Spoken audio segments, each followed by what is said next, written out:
Hi ma'am, would like to ask a quick question lang po about sa SSS.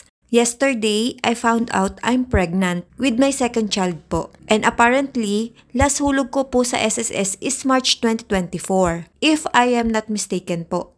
Ngayon gusto ko po habulin para sana makamaksimum ako ng maternity benefit and ang EDD ko po ay January 2026. Okay lang po kaya if ganito pattern ng payment ko? January 2025, lowest 560. July 2025, 3,450. August 2025, 3,450. September 2025, 3,450. October 2025, lowest 560. November 2025, lowest 560. And December 2025, 560. Sana po mapansin nyo ang message ko, and if you're planning to post a video po with regards to this message, ay okay lang naman po. Makikihide na lang po ng identity ko dahil wala pa po ako sinasabihan sa pregnancy journey ko at the moment. Thank you so much po. Hi Beb, for today's video sasagutin natin yung concern ni Beb. Beb, kung ang EDD mo ay January 2026 at para malaman kung ikaw ay qualified sa maternity benefits, exclude natin ang semester of contingency mo na mula October 2025 to March 2026. Now, ang magiging qualifying months mo po ay mula October 2024 to September 2025. Dito po magsiselect ng at least 3 to 6 highest monthly salary credits at syempre dapat may hulog ka sa nasabing qualifying period para makompute ang maternity benefits mo.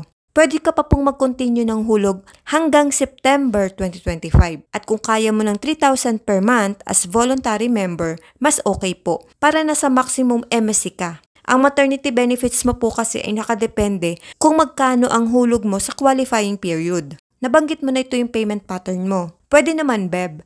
At para makompute ang maternity benefits mo, kunin lang po natin dito yung pasok sa qualifying period mo na mula October 2024 to September 2025.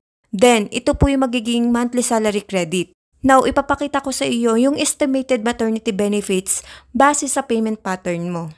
Let's say ito po yung 3 to 6 highest contribution mo. At ito naman yung MSC mo. Then, i-add lang po natin yung 4 monthly salary credit within 12-month period bago yung semester ng iyong panganganak for the total of 65,000. Beb, hindi po ito yung makiklaim mo. Next, para makuha yung average daily salary credit or ADSC, i-divide natin ito sa 180 days. So, ito yung ADSC mo. Next, I assume na normal or cesarean delivery ka. So, i-multiply natin ang ADSC mo sa 105 days. Then, ang estimated maternity benefit mo po ay 37,916 and 67. Ito po yung posibleng makuha mo sa SSS after mong manganak. Beb, ito naman po yung suggestion ko na payment pattern mo. Bayaran mo po yung second quarter mula April 2025 to June 2025. So, pwede pa itong habulin. At kung kaya mo ng 3,000 per month for the total of 9,000, mas okay. Then, saka mo po ipagpatuloy yung monthly payment pattern mo for July to September. And make sure na makapagbayad ka ng pang-September bago matapos ang September 2025 para iwas late payment. Then, ang magiging estimated maternity benefit mo po ay 70,000. Sana'y nasagot ko ang iyong katanungan. Thank you and God bless. Follow for more.